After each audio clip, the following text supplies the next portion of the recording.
I think this is actually a first. I met a guy who was walking along the road.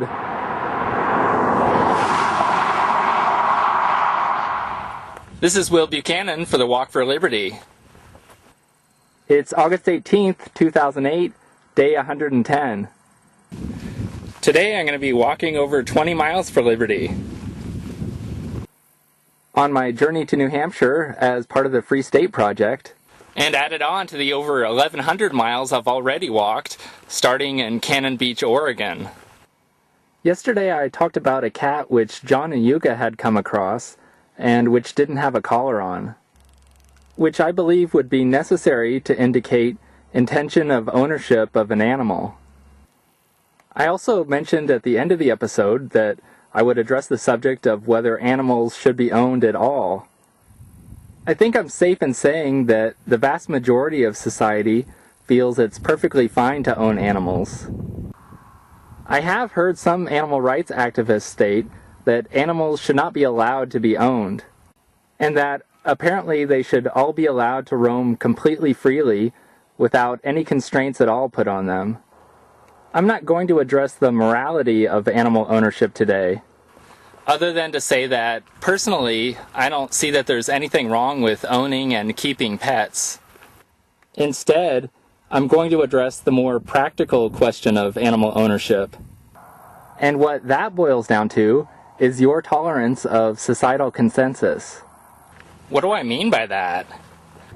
Well, if you live in any old average American town, then most people don't view owning animals much differently than owning, say, a filing cabinet. One caveat being, let's say you have a penchant for chopping up your filing cabinets with an axe in your living room with the curtains open for all the world to see. People might think you're kind of strange, but probably won't do anything to you otherwise. However, let's say you routinely beat your pets and people know about it.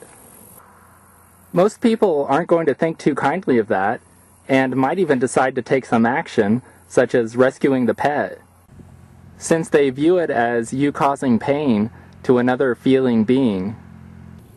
But as long as you seem to take good care of your pets, most people in that average American town probably won't think any less of you. Let's say, though, you instead live in the hypothetical town of Animal Rightsville. Besides it being a pain in the butt to write for your return address, you might find the situation is a little different there.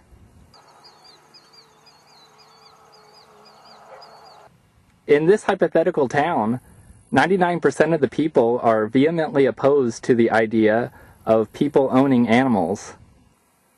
So when you move into town with your 2 dogs and a cat, you'll find the town folk there don't think too kindly of you. You might find it hard to do any kind of business there, including buying groceries, clothes, going to the movies, buying water from the private water company, or buying electricity from the local electric company. You might also discover it's difficult to find anybody in the town who's even willing to talk to you. What the people in this town are engaging in is ostracism against you, which is a voluntary, peaceful means of discouraging other people in society from engaging in behavior which you think is wrong. So in this case, unless you're willing to live almost completely self-sufficiently and having virtually no contact with other people in town, then your life might be more pleasant if either you decided to release your pets or move elsewhere. Of course, it would be difficult for this town to exist in practice unless it was built from the ground up that way, such as the similar example of the Catholic town of Ave Maria in Florida was.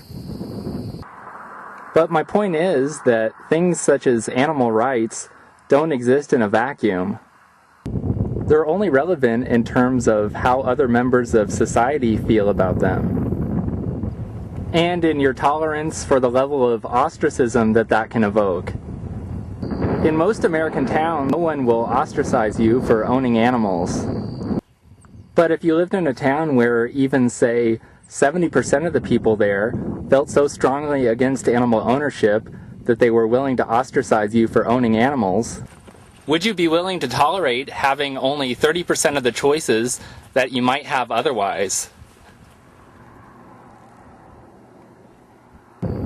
I walked over 20 miles today. Here's my GPS position. This is Will Buchanan for blog.walkforliberty.com, signing off.